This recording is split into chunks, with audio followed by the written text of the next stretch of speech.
Well, hey there, and welcome to episode number 133 of Groove, the No Treble podcast, which you can always find at notreble.com. My name is Mitch Joel. Let's get on with the show. We're here with the one and only Billy Sheehan. How are you, man? It's so good to see you. I was telling you offline that we did our first live recording of this podcast in 2018 at NAMM, and you were very gracious to come up on stage and be the first guest, which was a huge thrill for me too, because I'm just such a crazy big fan of yours, which I think you already know. Oh, thank you. That means a lot to me. Thank you. And I know people say that, Billy, but I'm going to prove it to you. Started playing bass when I was around 13 or 14. And I can tell you this, that I had to create a t-shirt where I took a picture of you with the pink Yamaha bass and had it turned into a t-shirt. Because that's, I couldn't even, obviously there was no Billy Sheehan merch back when I was 13 years old. I created my own merch still for isn't. you. Oh, that's very kind. That's wonderful to hear. Yeah, it's funny. You can be very well connected to all of the world now on social media, and I get incredible emails from people, really heartwarming, that, saw something that I did or blah, blah, blah, whatever, and it inspired them to do a thing, and now they got this thing here, and they're all, it's wonderful to see. And I think we're seeing an acceleration of players because so much is available. I mean, I don't know how old you are, but when I was young, all we had was the needle and the grooves, and you had to figure it out from there. You had no idea what gear they were using, what they were doing with their fingers, and now everything has been analyzed quite well and delivered properly to younger players. So when someone finds something that I've done inspirational, I take that as a wonderful, beautiful, heartwarming thing. That's cool. Well, after 10 plus years of having these conversations, I always tell people that it's hilarious to me that you could be a very divisive player, meaning you either inspire people to play, or you really inspire them to quit. Or inspire them to do something completely different than what I'm doing because they hate it. So it's either way. And it's not. I say that in jest, but it's really true too. Because I've seen some things that I thought, that's not. But he's got this thing, and I'm going to take that and see if I can do something with it. So that's good as well. You can't please everybody, and I don't intend to, and I don't expect to. But I think that even people that aren't into what I do, at least it shoved them away from doing that, so they found their spot. Yeah, mission accomplished. It's such an interesting thing too, because when I'd like to go back a little bit in time and get your reflections of, you're known to be someone who was shedding a lot, and I know you still shed all the time. But as you're thinking about the instrument in those early days, it was really transcendent. There were people doing some interesting stuff, but not at the level of which you were thinking about what this instrument could do. Do you reflect back, like what were you actually thinking when you were playing with that bass alone, trying to figure out what your sound is? Great question. Yeah, I never really worried about what my sound would be. My primary focus is to hear the notes, because if you can hear the notes, you hear what they're doing within the music you're playing, and then it begins to all make sense. That combination and harmonics and harmonies that you do. So tone-wise, I started to get into mid-range a lot. I found out later that by accident, I stumbled upon what's the name of the curve? It'll come to me in a minute. When you get older, things go away and they come back. I'm with you. There's a curve of EQ that they discovered when they were developing telephones, so you could hear over the phone. Your voice could be heard, and you could hear the other person. The Fletcher-Munson curve is what it's called, and it's pretty mid-rangey. I say a lot of guys doing an EQ. If you look at a graphic EQ, it looks like a big smiley face. So a lot of lows, a lot of highs, and it seems to work. But in the audience, a lot of times I see guys that are EQing like that, and I hear a rumble and a clickety-clack, but I don't know what note you're playing. And so that kind of, right away, I wanted to hear the notes. And most guys like Jocko came out, it was a real kind of mid-range tone on his jazz bass. It kind of sounded like, really, but you could hear every note he did. I didn't want to go that extreme. And we need the super deep low end too, so I started to do the double output Eventually, 2 amps, one doing low, one doing more articulation. But as far as playing itself goes, away from the sound of it, I practice a lot with no amp. And that really helps me to be able to get everything I want to get out of the bass without any help from any gear. In a quiet room, you can hear it. Then when you plug in, the phenomenon happens. I can't do that when I'm plugged in. So why not? The why shows up because you're hearing it completely different through an amp. So you have to adjust. So that was a falling into finding out those things was a huge. I was very lucky. I happened to make a left turn and there was the house I was looking for. So that helped a lot. But as far as a player goes, I'm playing notes. Every instrument is playing notes: piano, violin, cello, saxophone. So I didn't really differentiate between the role of the instrument as much as being able to play groups of notes. I would learn classics like Misty. So I need to learn chordal that would be mostly done on piano. Piano player taught me that. But then when it came to bass, the very first thing I ever learned about a bass before I even owned one was from Joe Hesse, my neighbor, who started me playing bass. Is still one of my dearest friends in the world, probably my dearest friend ever. And I went over to his house where they practiced, and I wasn't allowed in because I was a little kid. My older brother and sister could go in and watch, but the little kids could stay out. And he was downstairs, and one day he let me come in, and no one else was there. And it was just Joe and the drummer, Tommy Coyle. And I said, Joe, where's the rest of the band? He goes, no, well, I practice with the drummer because every time the drummer hits a bass drum, I got to hit a bass note. So the good fortune, the heavens opened up, and I found the secret to bass playing: play what the drummer plays, and especially his bass drum, and you're pretty much 90% of the way there. Then I listened to a lot of Motown. I used to sit down with a radio and have it on the rock station. Whatever came on, I'd play along with. By the end of the song, sometimes I'd have it figured out, sometimes not. And learning a million songs forced me to really understand the role of the bass, knowing that hearing all these other notes on other instruments made me feel that there really should be no limitation on any instrument to what you can play. So somehow all of that congealed together and compiled and turned into a thing. And then playing in a three-piece band for many years initially with no keyboard or rhythm guitar, I had to make up for a lot. I had to lock in with the drummer, but I had to imply some things that weren't really there. So we're doing Carry On, Wayward Son. I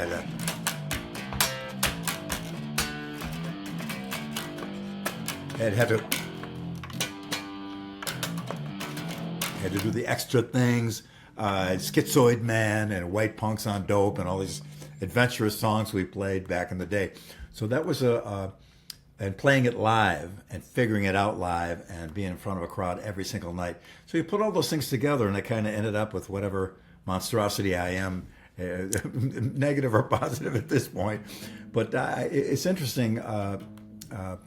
I have in my mind gone through a lot of the things I've done to kind of track how I got where I am. It's a good thing to do because then I can also find out what I've left behind, or which street I didn't go down, or what things I need to know more about.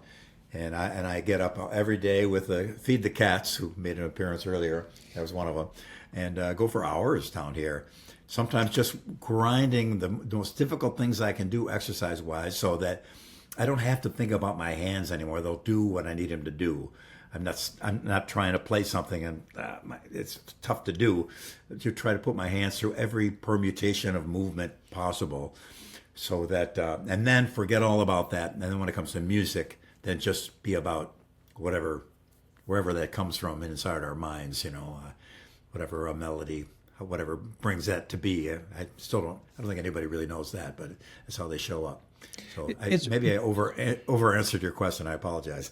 There's no apologies. This is what I'm here for. I'm here for this. I find it really interesting because you start off in this place of understanding how to lock in with the drummer. And usually that becomes kind of the journey for a lot of bass players, is bringing that whole component together. And then as you started figuring that out, your brain went into this idea of allowing the instrument to sit as in front, potentially as a guitar or a keyboard, even in the mix. And that's the part that I find super interesting in terms of how you're even talking about that journey for yourself. You never had that, or maybe you just added into it this idea of just being the lock between the drum and everyone else. Yeah, well, that was important, and I did that. But like as I said, we had to just to get through. We were playing for a living. We were playing. We did Trying to stay 21 nights alive. in a row. Exactly. We did 21 nights in a row was our record. We did 3 complete shows in one day, one time. So we hustled. We were pounding. My calluses were like steel. We could sing all day, all night, never blow our voice out. No monitors. We just sang anyway. I hear tapes of the old days, and Crosby, Stills, and Nash and Three Dog Night are right on the money. So all that was there. But it still is important to me. Mel Shacker from Grand Funk, him and Don Brewer, what a pair they were. So great. So many. Right out of high school, I played in a horn band, 11-piece, alto, tenor, sax, bone, and trumpet. Keys, drums, bass, guitar, and 3 lead vocalists. The Chicago Blood, Sweat, and Tears. That was a great thing that was a very fortuitous thing that was what was happening at the moment, about 71, 72, the horn bands. So you were mixed up with horn players who were generally, one guy was from Oberlin College. The other guy, Mike Migliore, was a friend of mine until he passed recently. He ended up playing with, Woody Herman, Buddy Rich, all these big bands. Great player. So you're around musicians that had a whole different take than just straight up rock, So that was a very fortuitous thing for me to. And that first Chicago record, Pete Cetera's bass on it, was just amazing. The way and it is a great example of kind of what I'm talking about. And he was very much a template for me, among with about another 5,000 players. But how he could just weave in and out and just make every chord change special or different because the bass note was moving it around. Really amazing. I don't think he gets enough credit, nor does Mel Shacker, nor does Jack Cassidy. He's been on the show. Amazing. Oh, man. Oh, how great.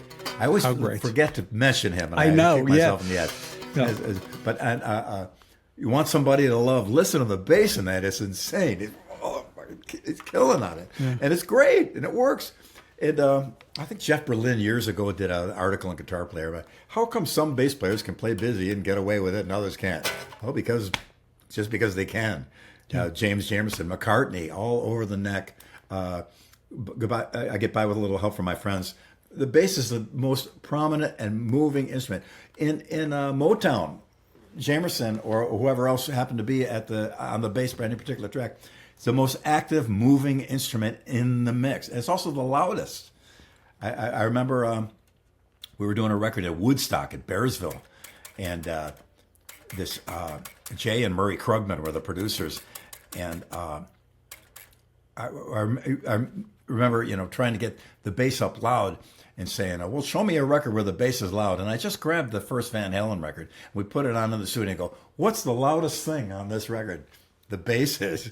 Because it doesn't, it can be that loud and not obscure anything because there's lower frequencies, But, I'm off on a tangent here. Help me. That's fine. Well, what I was thinking about as you were saying that is, and I'm sure you saw 3-2-1 McCartney, in that documentary, it was amazing when Rick Rubin was stripping away the parts and going just to the bass, how the bass also in many instances sounded like another instrument. Yeah. Yeah, his Hofner had an incredibly unique tone. I'm a huge fan of McCartney. I would have to say he's probably, when you figure it all in, he's probably the greatest. And he certainly, believe he's the richest musician in the world. I think maybe like Michael Tilson or some Broadway guy actually made, but he doesn't really count as a musician, like a band member, player. I think McCartney's got it by a long, long shot. But rightfully so. What a brilliant songwriter and bass player. And it's hard sometimes for the next generation and the generation after that to realize the impact they had. You kind of had to be there. And when we saw that band on the Ed Sullivan Show, it launched hundreds of thousands of careers. And in my iTunes, I got collections of garage bands from all over the world, and they're all playing Beatles songs from Thailand, the Philippines, Ecuador, Germany, Austria, Pakistan, you name it. I got people playing Beatles songs back during that time period. It had such a world impact like nothing else before it. And McCartney was certainly one of the driving forces of that. And just how they evolved. I mean, also to that, like I was watching the Get Back documentary, and Amazing. I love, there are so many moments that I loved in that, but in particular, what really resonated with me was this idea that you're watching the song come out for the first time. Like, it's so in our DNA of what that song is, we can all sing it and hum it. But then you pause your own brain and you're like, I'm actually watching that being created. Like, what a profound thing to be able to be exposed to. Exactly. When you see that, a lot of musicians realize that, hey, we could do that. Let's think of a part. How about this? What do you know? You got a lyric? No, we'll do blah, blah for now, but I'll come up with something later. And you understand how to write. And writing is a key element for all players. I mean, that's where you really, it's an important income stream when you're writing songs and you're getting paid your publishing as you go on through life. It'll continue on forever. But it's being a writer means you got to bring all these disparate elements together and then get out of them something that's a song, not a piece of music necessarily. I mean, a lot of guys now send me things and it's them soloing, a chord change, solo, chord change, solo, chord change. And it's a piece of music. I wouldn't call it a song, though. I wouldn't call it a song per se. I would call it, and sometimes it's amazing. But a song, the elements of a song and songwriting, man, that's quite an amazing thing. And they were I guess in life, you're lucky if you get one to be with you, right? You are right, sir. We just played in Indonesia, and as soon as the song started, the whole place went berserk. It was hilarious. So great. That song took us all over the world, and I'm very grateful. Yeah. So the other thing you said to me back when we did this first interview, and I know that you have spoken about this before. At the time, I was somewhat more naive about the evolution of the instrument. I had just recently come back to the instrument and took on this little fun project of interviewing bass players, which I thought would just be fun to do. And I was mesmerized by 5 and 6 strings and all of the gear and just how much the instrument had changed in the decade or so where I kind of slipped away a little bit from it.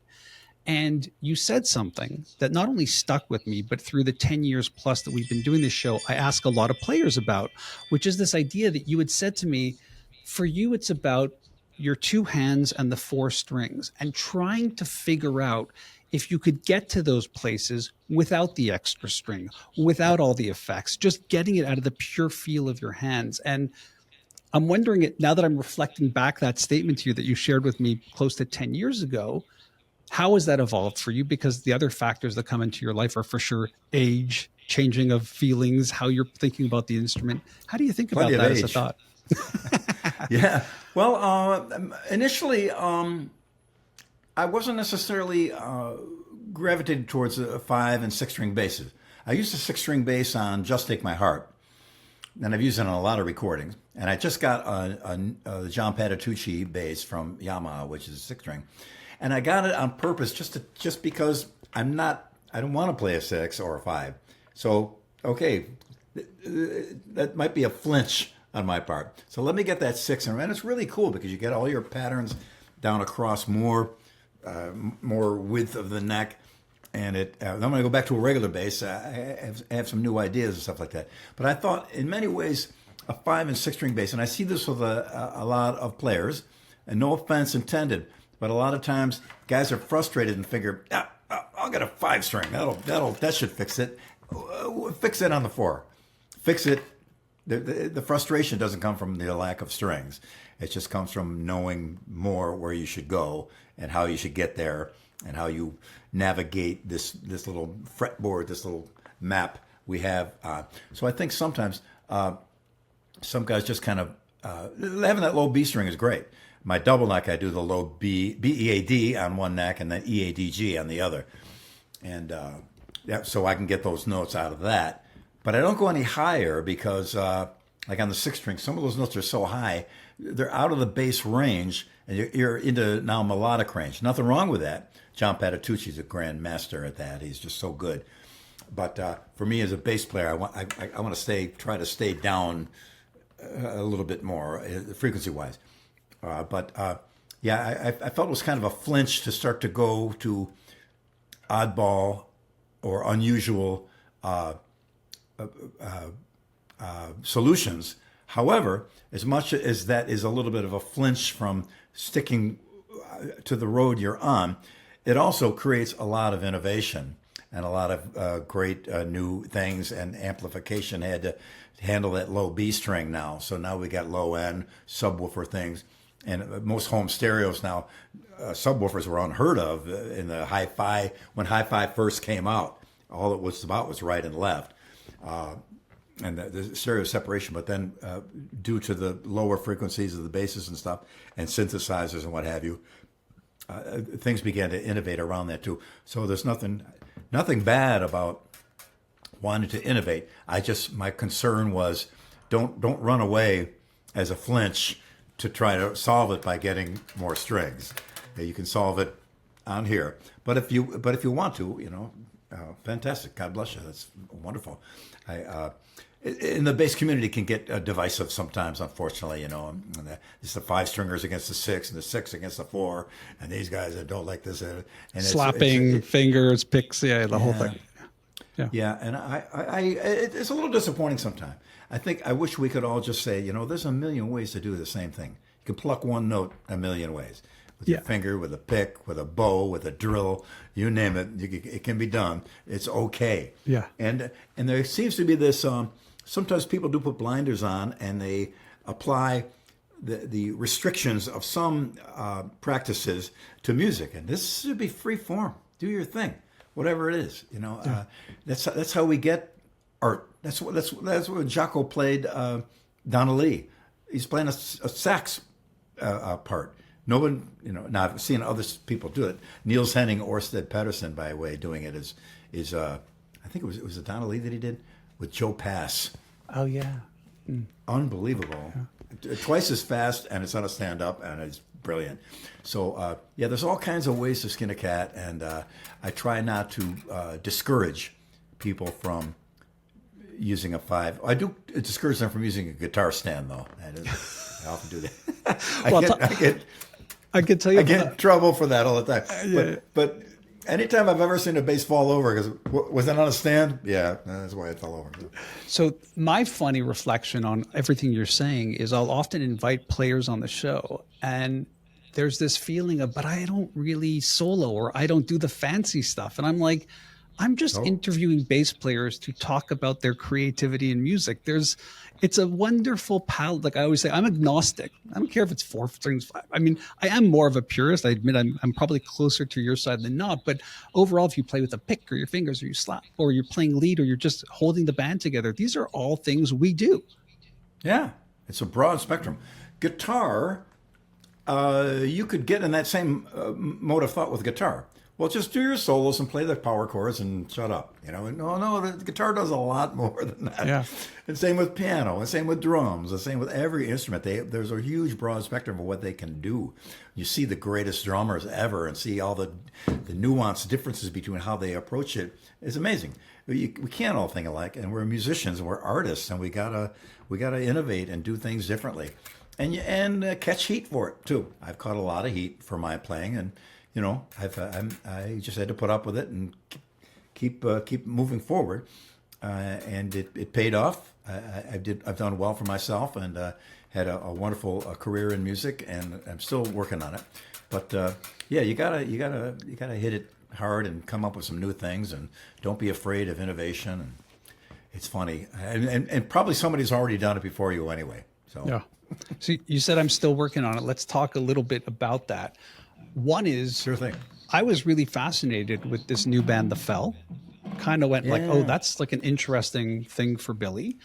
Also, I'm looking at this going 71, 72 years old. You're thinking about your career and what you want to do, where you want to spend your time. So I can do the discography of Tallis to David Lee Roth to Mr. Big to Winery Dogs to Nias. I mean, I'm the guy. but I'm really curious about how you fell into the fell. Good question and well put. Yeah, Mike Crumpus found me on Facebook and just wrote to me. And I lived in LA at the time, and so did he. You want to come over and play on a couple of tracks? I said, sure. Now, he's from Smash Mouth. I didn't know much about Smash Mouth other than their hit. And I knew they were a different generation than me, a different genre, really, than what I did. Matter of fact, when in the early 90s, when Mr. Big, just after we had our hit, there's a huge sea change, as you know, for Nirvana and all the Seattle bands, and grunge came out, and it was a whole different world. Fortunately for us, we had developed international markets where that didn't matter, and our actual statistic in Japan was we outsold Pearl Jam 40-1. That was the actual statistic of our record sales, because they didn't get it. It's a different culture. Yeah, I love Pearl Jam. and Japan is also they're very loyal as fans. So if they're in your building, very much, it multiplies. Yeah. So, but in America, things went soft for a lot of regular old rock bands. And then I didn't know much about Smash Mouth, but they were one of those bands that were coming along that was new, a new sound, a new thing. And so I went down and we started playing some stuff, and he had these songs, and I go, man, these songs are pretty good. Who's that singer? It was Toby Rand. And so I got done with it. He goes, oh, if you want, I can pay you for the tracks, or if you want to maybe start a band. So I said, let's do something with this. And I just fell in love with the song. It wasn't my thing. And that's probably why I liked it, because it wasn't my thing. It was something different. It was a different generation's music. And it was a challenge for me to kind of fit into that as a guy who started playing in the 60s, long, long ago, when dinosaurs roamed. And we got songs together. Unfortunately, we had a glitch. The singer had some contractual things he couldn't get out of for a while. So we did a couple of fits and starts with the band for a while, until finally, more recently, we found out that he was free, and we all spoke about these songs that we had that I still love. I remember I would take them out and say, hey, we're having an iTunes night and we're playing music, and a couple glasses of wine. I go, hey, check this out. Put them on. Who the hell was that? That's the fell. Yeah, wow, pretty cool. So I know it was. I got a response with it all the time. So we got together again, and we didn't do much re-recording. I think Mike approached some of the mixes a little differently, but still modern together and really cool. And Toby just shined as a lead vocalist, lyricist. And then we did our video, and what a great performer as well. A wonderful guy, too. So I'm excited about it. And it's nice to be as old as I am and get excited about a new band. Well, talk to me a little bit about that, because there was a time where Mr. Big would do gigs. There was a time at the same moment where there was Sons of the Apollo and Winery Dogs and stuff going on.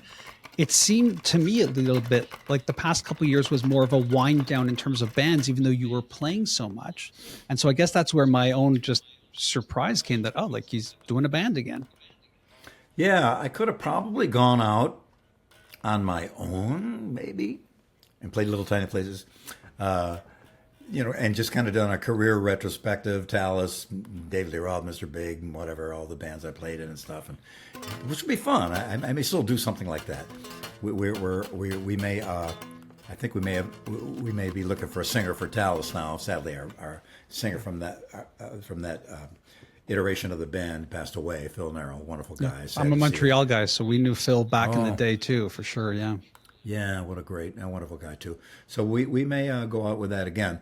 That'll probably be somewhat of a part-time thing, but still a riot. Mark Miller on drums, mind blowing. He inspired a lot of players. What a great guy too as well. So, but the Fell is something that I'm actually quite excited about. I know what it's going to be like live too, and that's a high energy thing, and exciting crowd roaring, cool thing, and that was one of the main attractants for me about the band. It's playing that stuff live is going to be a riot, and Toby's got a way with melodies too, because I'm a sucker for songs and great songs and melodies and put together well, and he's just got this natural thing where he drops into a note or moves to an area that just gives it a unique and instantly you can catch it with your ear, catch melodies with what he's doing. really, really wonderful. So oddly, I'm excited about a new band at 72. And how discerning are you at this stage also? Because you're trying to figure out how you want to play this out. I'm sure you're thinking about how much time you want to spend on the road versus being in Nashville, what really inspires you to do what you do. How does that play into how you think about what you want to do? Well, I don't want to go out and rough it because it just starts to grind. And I want to create a situation where it doesn't have to be luxury and private jets by any means, but it's just got to be some, decent transportation, decent venues and stuff like that. So that's my only real concern about it. But even so, that's always been somewhat of in my mind. We always take a dip down and play some awful place like on a Tuesday or Wednesday night, and those turn out to be some of the best gigs ever too. It's hilarious. You walk in, you go, "Oh my God, this is awful." But by the end of the night, it's jam packed and it's sweating and everybody's going nuts. Low stakes. They're low stakes. Yeah. So Friday and Saturday gigs are usually in a bigger place, but the midweek when you're touring, they got to fill up those dates with oddball places once in a while. So, but from my experience back in the old days, we played everything you could imagine, every little tiny dive where there's no stage and we're set up in the corner to you name it. So that was good training for things like that. But they're always fun. They're always cool. By the end of the night, even no matter how tough the situation is, the conditions, there's a bunch of people there that are happy, that are just excited about the show, and that makes it worthwhile. Yeah. Tell me a bit about what happens in the space you're in right now on a day-to-day basis. I'm curious because I've spoken to a lot of players over the years. Some of them spend a lot of their times trying to adjust how they used to play to be more real for how they are feeling now, whether it's physically, mentally, or just as the music changes. Others are trying to really push things as far as they can while also thinking about where are my limitations at from when I was 19 or 20. So how do you approach it? Are you thinking about, are you trying to maintain speed, strength? Like, how do you think about it? And how do you feel like if you reflect on it, how are you doing? Not bad, not bad. For as old as I am, I really work hard on the techniques of practicing. Say, well, go practice. What do you do? Like somebody says, go study. How do you study? Yeah. Give me the rules of study. Do you read it? Is that studying? You draw it out. Is that there's a technology to study. There's a technology to practice. I kind of do it homemade, designed particularly for me, but I work hard. I've heard it said, well, you should always practice everything really slow first, or do it slow first. Okay, but what about if we played as fast as humanly possible, and then played even faster? That just would be against, like a guy running a mile trying to break, 4 minutes. 3 minutes and 30 seconds, 3 minutes and 27 seconds, just trying to beat that. And I find when I do that, it's oddball, I know, and maybe I shouldn't do it, I don't know. But then when I go back to regular playing, there's a smoothness to it. Because if you can run that car at 220 miles per hour, it is, in order to do that, every little piece has got to be, every little piston and the gaps of everything's got to be exactly right for it to do that. And well oiled. Well oiled. Well, there's some red wine for that. That works for me. But so sometimes going against the grain and just trying to do it really fast and strong and hard, and the combinations of fingers that I pluck with, they got to be in sequence. When they go out of sequence, I can still play it, but I hear it's a little glitchy and not right. So I just practice getting that sequence correct all the time. And I'll just sit sometimes just go, 1, 2, 3, 4, 5, 6, 7, 8, 1, 2, 3, 4, 5, 6, 7, 8, 1, 2, 3, 4, 5, 6, 7, 8, 1, 2, 3, 4, all across the string, back and forth and back and forth. So there's no discernible difference between notes. So it's like each note is as loud as the other note, same tone as the other note, same space between it and the next note, just to get precision and things like that. And it's just like a little sliver of some of the things I put my attention on as far as a practicer, and really try to get better. And better doesn't always mean faster, of course. note choices, running. I've heard say that mastering the three types of scales: major and its relative minor, melodic minor, and harmonic minor. Once you get those three, you're in pretty good shape. Jazz guys might even talk to you, maybe if you're lucky. Tell me about. Not me though. I'm curious about just like physics and gravity. Are you feeling things differently in your body, in your hands? Like, how do you navigate that part of it? I'm very lucky. I don't have any troubles physically. I got a thumb joint. My thumbs are a little sore sometimes. My brother had the same thing. I think my dad had it too. It was the Sheehan thumb joint, whatever. But I just plow ahead, and that's fine. It's no problem. A little sore. I don't worry. I've always been in a situation where there's going to be a little bit of pain in some way, shape, or form. But I know it's probably not right for a musician to say no pain, no gain. But sometimes that's the case. I remember back in the early days of Mr. Big, if we didn't come off the stage and somebody was if nobody was bleeding, somebody had to at least draw blood on that show in some way or the other. So crazy, I know, but it was kind of a half of a joke. But yeah, I've been very fortunate. My body has kept up with things. My voice, I've actually I found a great voice coach who's since passed away, Ron Anderson, legendary guy in L.A. And he got me up a whole step and a half, almost 2 steps of my natural range. And at this age, those things don't usually happen. But if you do it correctly and go to a proper voice coach, you can sing into your 90s, a la Tony Bennett, I guess. Yeah. So I'm curious now, when you think about this, what is more interesting to you? Is it how you refine what I define as the Billy Sheehan sound, or do you find yourself trying to maybe break it apart more and more, discover something new? Do you find yourself in the discovery mode? Like, how do you think about just what you want to do with your sound? A little of both, I think. I'll always have I'll have a pick around and try a couple pick moves on the bass. I got a capo sometimes I put on the 7th fret, which makes the strings really tight. So it's really a different feel to the bass. I got a bunch, as you see, a whole bunch of different basses. And everyone is wildly different, even the attitude basses from one to the other. Maybe not wildly on them, but there is a difference. And I play a bunch of different ones. Like I said, I was playing a John Patitucci 6-string. I got a fretless here. I work out on that. I got a little mini, I don't know if you can see it, bass. This little, where is it? It's yeah, it's that little blue guy. this guy right there. Yes, yeah. It's the Kayla bass. Yeah, it's they're a fun. little microscopic. So I put a set of DiMarzio Relentless pickups on it.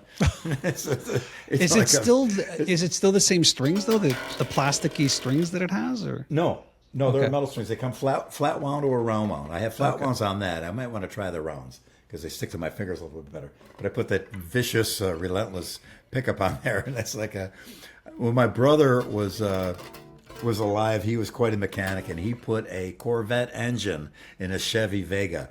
That's kind of what that's like. Though I apologize to Kayla. I don't mean to compare their bass to the Vega. Point being, it's just a little guy, and then you get this pickup in there. It's a vicious machine. Plays great. It sounds fantastic. So it'd be nice if I could just walk in and do a gig with that someday. One of the things I experienced as I get older is exploration of genres. So while I like jazz and I learned a little bit of it when I picked up the bass when I was in my early teens, my real appreciation for it has really happened in the past 5 to 10 years. And then Right. I'm surprised by my somewhat disinterest in maybe the heavier stuff that I liked back then. My taste is changing. It's just normal. How do you think about your own taste and what you like to listen to and how you explore it, and then bring it a little bit back to what I think there are certain expectations of, like, I'm calling in Billy Sheehan to do some work with us? Well, I don't have like any kind of a satellite radio in my car. It's just terrestrial radio, and there's 2 public radio stations in Nashville. One is the Middle Tennessee Jazz Network, and the other is the classical station. Those are the only 2 stations I have on when I'm driving. Wow. Now, but if there's a couple glasses of wine, I want to put on some Priest or Accept or Van Halen or something heavy, or some King Crimson or the Red Album, or any early Genesis selling England by the pound. That's been a rabbit hole for me lately too, Billy. Oh, I love Genesis. That was my. See, a lot of prog bands now I don't necessarily get into because I was, at the very beginning of prog, I think was King Crimson. I think they were probably the first band you could consider prog. Someone will argue at that point, and probably rightfully so. But King Crimson, Genesis, Mahavishnu Orchestra. Yeah, then Rush came later, yeah. Yeah, Rush came way later. Yeah. So by the time Rush came around for me, I was already off of that. So I didn't, to my stupidity, I didn't really pay much attention. Then we did a tour with them. We did the Presto tour and the Roll the Bones tour, and I was so pleased to be exposed to them again in that manner, seeing them live. And then also they're the nicest, most wonderful people in the world. They were so kind to us. They brought us up to do the encore, and it's just so great. And Geddy is just a grand master. Alex, I love him, and Neil, just spectacular. So later on, I did get into them, but initially I bypassed most of the Rush stuff early on. A lot of bands, we're still in a cover band, or 50-50 original and cover when Rush came out, and we never ended up doing any songs by Rush. It wasn't our thing. We were into more heavier AC/DC, Van Halen kind of stuff at that point, so I missed out on it. But I'm so glad I got a chance to recover my exposure to them and hear them every single night just be awesome. They're so great.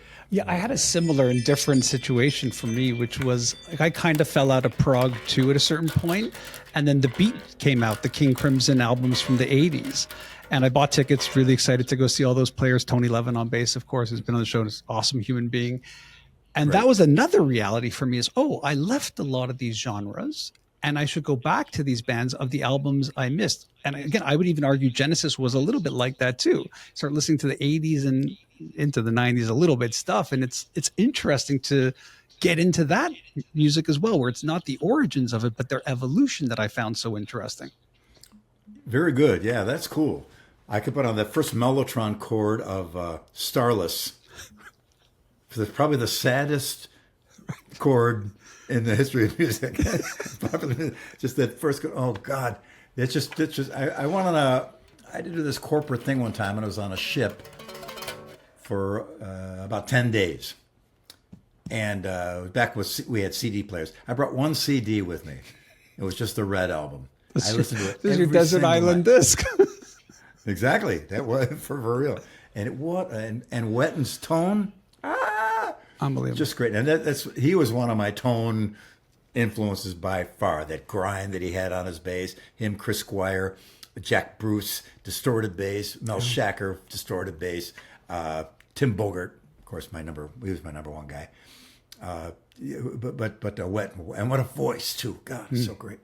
Yeah, legend. I mean, it's funny, as you were saying those names, the name that came to my brain was obviously John Entwistle. Oh, of course. Yeah, there's so many. I always forget to name them all. But I was very, very lucky and very honored to become friends with John when I lived in L.A. And we were out at the Rainbow Bar and Grill most every weekend. We got there early, and John was there, and we sat in a booth together. Then Chris Squire showed up, so he sat on the other side. And then Lemmy showed up, so we had all four Mount of us Rushmore at this point. Yeah, it's the Mount Rushmore bass at that point. And none of us talked about bass. Okay, so that was my obvious question. Like, can you? I mean, you mentioned Geddy Lee too. Can you talk about bass with these people, or do you never really do that? I know as I'm trying to be careful how this is going to sound, but after a show, when somebody comes up to you and they want to talk about the show and the songs and the bass, in a way, it's kind of like, we talk about this every night and all the time, and if you talk about something else, you open the door, and then you can eventually talk about it. Me and Steve Stevens were at the Rainbow one night. We were going to do a band before Mr. Big, and we're always looking for a lead singer. So we went out to the Rainbow, and the head waitress, Eileen, was a dear friend of mine, and we used to go out with Cozy Powell. So she comes over to our table and she goes, "Hey, Billy and Steve, Jeff Beck is here. We don't have a place to sit him. Do you mind if we put him at your table?" And me and Steve looked at each other, of course. So Jeff Beck comes and sits at our table. And Steve's kicking me under the table, going, "Talk about cars. Talk about cars." Because he knew if I was going to say, "So I know that the Yardbirds album was my favorite one, and I love your band. Have you played that one song?" And he's going to be like, "Oh, God, here we go again." So So I opened the door, and then eventually, at one point in the night, I got to say, of the big three, man, you were my guy. Beck, Clapton, Page, you were always my guy and always will be. And I'll shut up now. We laughed about it. It's funny. This reminds me of every time I had the chance to sit down with Alice Cooper, I'd start off and talk about golf. And I should tell you, I know nothing about golf. But the reason I did that was to just lubricate the conversation. I knew everyone else is going to dive into the magic. Yeah. Yeah, it's a good tactic. If you're going to go to somebody in a band or an actor, if you go up to an actor and start talking about his movies, he's going to gloss over, you know. It's just, and again, I don't mean it to be like stuck up or I can't even think of a word that it would be, but just evasive or anything like that. But it's just we just get crushed by it so much. And I don't mind if somebody comes up, so okay, I'll explain, to bring them up on stage and show them the amp and how it works and how you plug it in and why there's two pickups. And I do that all the time and enjoy doing it. But once in a while it does get a little tedious because you just hear it ceaselessly. So my advice to people is to open the door, like you did wisely with Alice Cooper, and find, you know, somebody comes up, hey, I got a black cat. Oh, really? What's his name? Oh, by the way, your bass. Well, what the heck is that? Oh, okay, cool. Well, I'm curious about this because I still would think, when I think of you, Billy, I think about someone who's obviously obsessive about the instrument. I mean, you're sitting there surrounded with them, you're playing them. I speak to players where the minute they're off the road, they don't want to even think about it. And that's fine too. I know you're interested in your cats and drinking wine and stuff like that, but do you have other things that you are this obsessive about, whether it's books? Like, is there other things? Oh, the language, English language. I go deep on the word origins and the history of English language. Bill Bryson wrote a great book called Mother Tongue. I'm so glad you're familiar with it. Yeah. And he's hilarious too. Some of his books are just so funny. Yeah. Things of that nature. But that always still relates back because when I'm writing lyrics, I want to do something not necessarily trite or minimalistic, but I want to be in depth and be able to express something without the usual, beyond the usual level of low expectation for lyrics. That's why when progressive music came out, I loved it so much because the lyrics had depth, and Peter Gabriel's lyrics are brilliant. The Supper's Ready, unbelievable lyrics. And, prog is I had a note to ask you about prog music because I know you're a fan. I'm a fan as well. And I have the same kind of reaction that you had with me earlier. This idea of like the newer stuff I do find it harder to get into. And then when I think about it logically, it makes no sense. You have all of these incredible influences. You have all of this technology and ability to really explore. And I was reflecting as you were saying it, like, why do I keep going back? It's interesting as a genre that you know, jazz is moving forward. Everything's moving forward. And prog, I'm sure, is moving forward, but it's weird.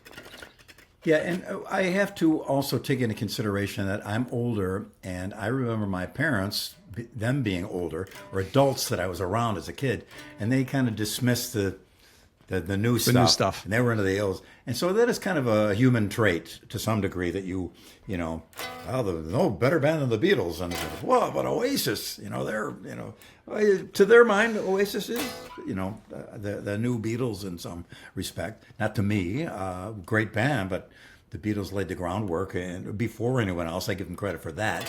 A lot of the trailblazers, you have to give them that extra points for being the first to do it. Whether you may not be into it or not. But it's an interesting thing, and I try always to kind of give it a chance. I remember when electronic dance music first came out, and there was a station in L.A. that's all they played. No announcement, no nothing. And I found it on my radio. I leave that on all the time. And it was just kind of fascinating. It wasn't anything that I was into. Nothing to do with my roots and my background, but just to hear this relentless pounding, and so I got into Prodigy and Fatboy Slim and bands like that. I thought I just loved it. I thought it was really cool. And there, of course, no real players on it. They're cutting up, splicing things together, but they made music that reached some people. And I gave it a chance. And I remember there was a time there when I was way into. Especially Fatboy Slim, that first record was just great stuff. And Moby, there's some great stuff out of that. Yeah. Super great. Yeah, pretty I'm cool. curious about the year 2009, which for me is reflective of your last solo record. Do you think about solo stuff and recording when you're spending a lot of time in that room? I'm guessing there's a record button somewhere there. I get my guy iPhone and put it on selfie. And whenever I get an idea, I play it to the iTunes. Okay, iPhone, and I say, okay, and when the chorus comes, we're gonna, and I explain, give myself a little overview of a little thing. So I've got hundreds of little snippets like that. So I have to extract them from my phone, open them up, and see which ones are worth pursuing or not. But yeah, I want to do another solo record, especially in this interim here before I get out with the Fell, and maybe do some Talus shows too. I'd like to take advantage of that time and get a solo thing, and a lot of my solo records are kind of doing more songs and a little bit more careful. I said, you know what? Let's throw all that right in the river and just go berserk. just go out of my mind and just do some crazy stuff. Because I was a huge fan of early Zappa, too. I mean, from Freak Out, Absolutely Free, We're Only In It For The Money, Lumpy Gravy, the first four. Shake Your Booty got me going, I think. Yeah. By then, I almost kind of lost them. And well, it's an age thing, probably. About. Yeah. Exactly. But all the early stuff, just Hot Rats, what a great record, and lyrically, and just the fact that it was wacky things. The song would just stop and somebody'd say something, and I'd go into another thing, and things like that. I was impressed by that, and I would like to maybe follow that template to some degree. We started off in a place, and we can wrap up on this area of these new players, their ability to access so much information, to be able to, I remember when the Fostex 4-track tape came out and you could slow things down, like, wow, that changed the world right there. No kidding. But there's something going on here where, again, you're seeing some of these players get millions and millions of followers, not necessarily even for the playing, but just the character of what they're doing. And I'm curious how you think about this. We're sitting here at the precipice of artificial intelligence and being able to go, hey, create a bass line for me that sounds like Billy Sheehan, or even a snippet of it and riff off of that. How do you think about what you're seeing in terms of young players? Are you mentoring people? Are you teaching them? What's your take on this new generation? Because it's quite astounding to watch them go. Yeah, good question. I brought this up a couple of times in conversation. I've seen players that do the impossible, just insane, unreal, on guitar, on drums, on bass, of course, and every other instrument, on bouzouki, as I mentioned earlier. Really amazing.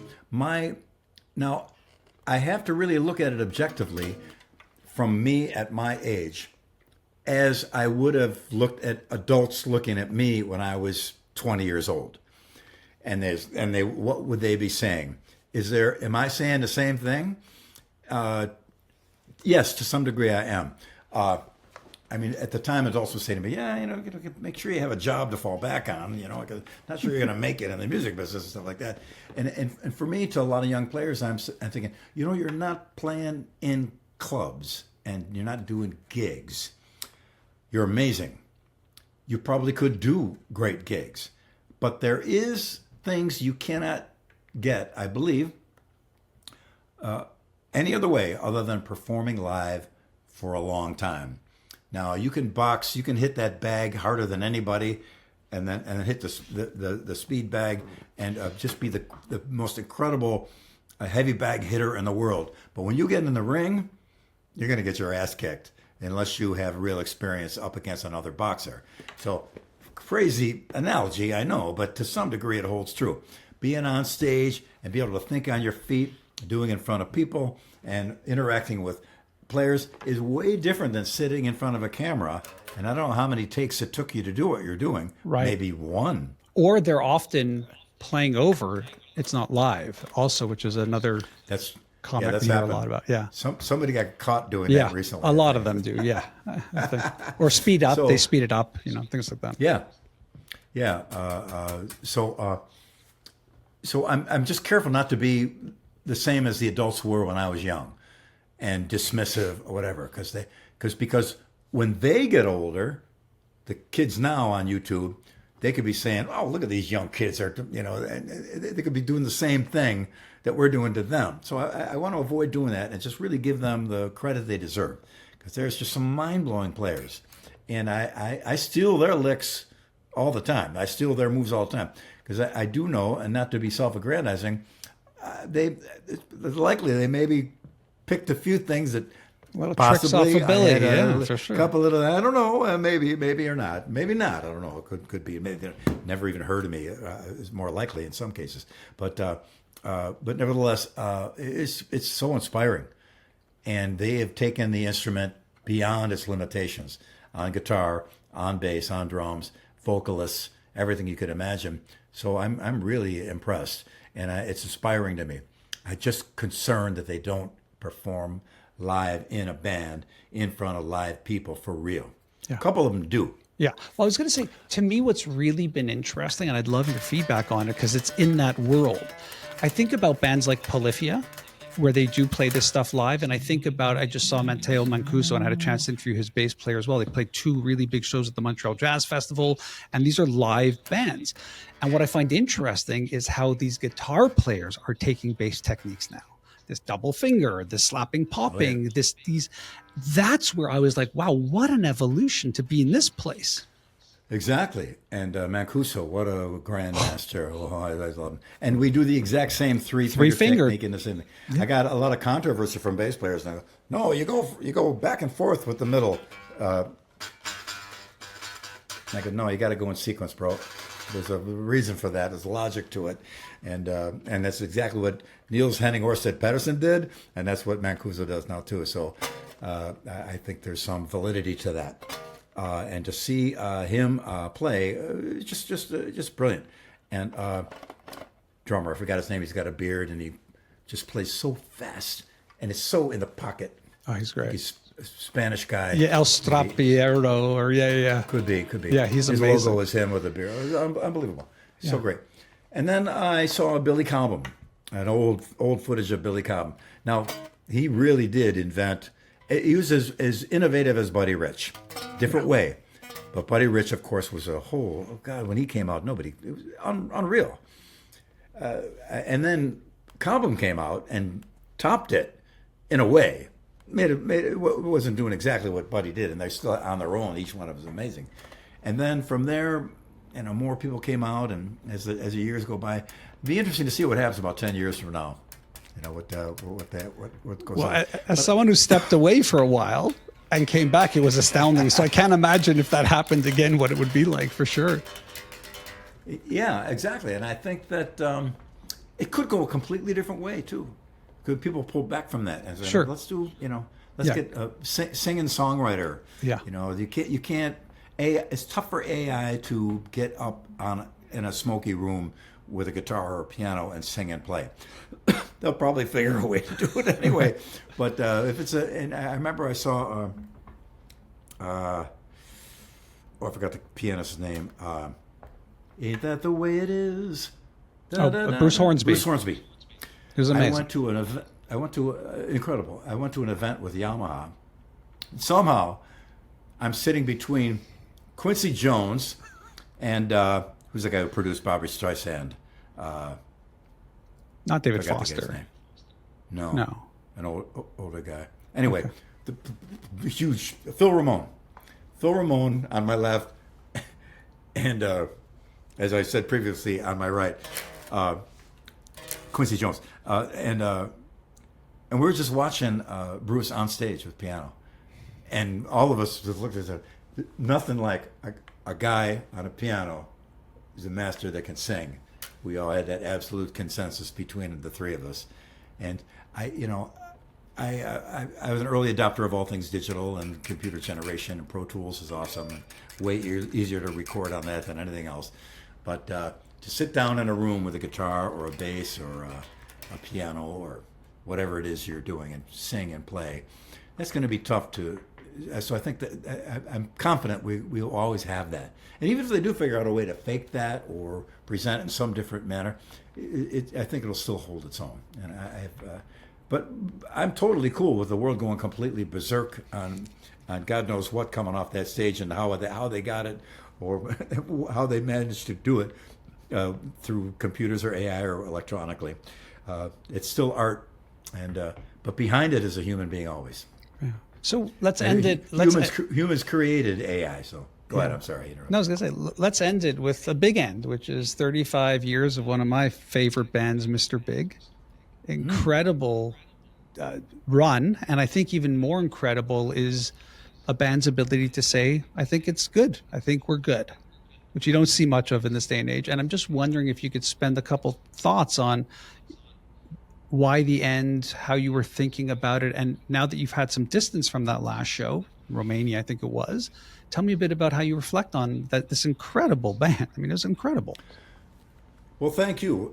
Yeah, we had an amazing run, and it was some incredible shows. I picked a great bunch for the band. I found Pat. I knew Paul already. I found Pat. Then Mike Varn turned me on to Eric, and I got them all together. And we, by the luck of the grand universe, Herbie Herbert became our manager, one of the founding fathers of the music biz. We would have been nothing without him, I'm sure. And he's just an amazing man, and we owe him so much credit. But we had an incredible run all over the world, and we're having a number one hit. It was our passport to everywhere. India, Indonesia, everywhere across Europe, Russia, China, you name it. All over South America. It was quite enriching, and we had a good run. We stuck to our guns. We never used tracks. We never faked it. I remember we would be rehearsing without the singer, me, Pat, and Paul singing harmonies to the songs, the harmony parts without the lead singer. And I think it was Tommy Lee that was at the same rehearsal that he opened the door and goes, what are you guys using for tracks? We go, what do you mean? For tracks? Where are the vocals coming in? We're singing them. No, I mean, how do you get in the sound for we're actually singing it? And he was kind of perplexed for a minute there. And I swear to God, we actually sang. And we stuck to our guns on the honesty, integrity of it to some degree, which is why at the end, when you get we see now there's a lot of singers out there. It's very hard. That can't sing. It's very can't hard. sing anymore. Yeah. And it's sad. And I didn't want to crawl across the finish line and kind of destroy our legacy. So while we're still upright and we're still singing pretty darn good, and we still can do everything we did back in 1989, let's end it there. And then that's that package of time from 89 to last year that we and it's even on our worst, it was still pretty good in my humble opinion. So we wanted to end on a good point instead of dragging through. And towards the end we had to start canceling a couple shows and things like that because people couldn't quite keep things together. And it's bound to happen as you get older. But I believe there's still a lot of guys out there that are doing it too. Roger Daltrey I saw the other day, pretty good. Sounding really good. Yeah, those guys are sounding really good. Pretty good. It's a little sad to see him kind of just on stage. He's 81. I know. He's 81. Amazing though. So that's why I say, as much as no, he's not. I saw them with Keith Moon in Buffalo, 70. I forgot what year it was, but we saw them with the original lineup. Mind blowing. Prime. Unreal. Just changed our lives. And but I didn't want to end crawling over the finish line, as I said. So I'm glad we did. We left a great legacy of work. We had the most amazing fans anywhere. We had people flying in from all over. We did our actual last shows. As we did in Romania, but then Japan said, wait a minute, your show with us was a year ago, and then we toured all over the world. Can't you come back and do one last one? Especially for Japan, because they've been incredibly nice to us about it. Okay. So we went back and did Osaka Castle Hall in Budokan. And people flew in from all over the world for that show. It was just so touching. People spent their hard-earned cash and took a week off work to come fly to Tokyo to see us. And just great. We are so grateful to the people that were incredibly kind to us. Quite an amazing run. So we all are very pleased with how it all ended up. I'll tell you one part of the story that I don't know if you reflect on, but I can reflect on it having been both a music journalist and then a fan of your work, which is if I think about 1991 and the album Lean Into It, which was a personal favorite for me, what I found so amazing is good on you, because that sophomore jinx is real. And you had a very big debut with a self-titled album and came out with a record that to this day I can listen to track from track, top to bottom, and say this is an amazing album. And like, again, not easy to top your debut. And this was one of those clears where I thought you went well beyond the debut on Lean Into It. That was my vibe. Oh, how great! Thank you. It's well, we started the first record. We hadn't really performed live. Right. All of us had performed live on our own, but not together. So the fact that we did have a lot of experience live helped that first record to coalesce together, to kind of come together well. But after that, we toured our asses off from there. The Rush tour, we played with Scorpions, played with Aerosmith, all these huge bands, and on our own, every little club you could imagine, and then all over Southeast Asia and Europe and everything. So when we got back for Lean Into It, we were pretty well oiled by that point. So we did that record, and it came together again naturally. We're in a room together, working, writing. Paul played a little thing on the guitar, and it turned into the lick for Alive and Kickin', and Paul came in with Green Tinted 60s Mind, brilliant song. Oh. Just great together. That it was perfect for us because we launched the band. We all had our own individual experience. Then we gained it all together as a band. Took a stop, did that record, and bang, we hit it. And in my humble opinion, that's how it should be for many bands. Once you get out, because a lot of bands, they spend 30 years together. Their first record is amazing, and they get, okay, in 3 months we need another one. Well, we had 30 years before playing together, you know. So we were, it all fell together by incredible luck and fortune. And again, we had Herbie Herbert as a manager and Kevin Elson as a producer. Which was a great.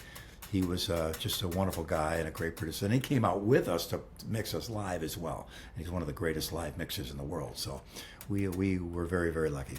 New band is The Fell. The single is Kill Switch. There'll be a full album, I'm presuming. What can we expect? Yes, When's that happening? That'll be out early next year. And it's a really, I'm excited about it. And to be the age that I'm at and be excited about a new record coming out, I can't explain it, but I really do like it. It's a little bit of a departure for me. It's pretty modern sounding and pretty, up to date. If I listen to the local FM radio and the local present bands that are happening, it has a sound and a lot of things like that. But it still does take from our roots as well. And we'll be playing live with that as much as humanly possible next year. So that could be really cool. And we may do some talent shows too. We looking for a singer to take Phil Nero's place, as I said earlier, and do something like that as well. So I got plenty of opportunity to play live, which is, like I said, I live to play live and I play live to live. So fortunate. That's great. Well, I'll end this with 2 words because I don't think there's anything else I could say, but thank you. Thanks, Bill. Thank you. Right on. Very kind of you.